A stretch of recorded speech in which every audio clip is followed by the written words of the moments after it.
Грег Фленакан 55 жасар ер азамат, оның Сьюзан атты жұбайы бар.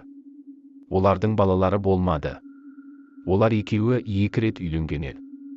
Сьюзан бірінші рет Грегке 20 жасында тұрмысқа шықты. 5 жылдан кейін олар ажырасты.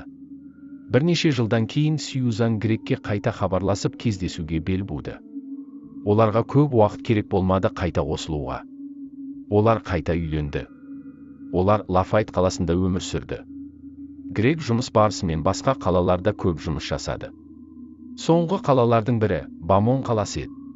Ол Бамон қаласына жұмыспен келген кезде әрдайым элегант қонақжайына тоқтайтын.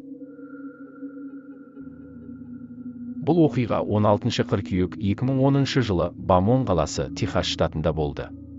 Элегант қонақ үйі 348 бөлмеде таң ертеңнен бастап ұялы телефон тоқтамай шырылдады. Телефон шалып жатқан Сьюзан Фленакан еді.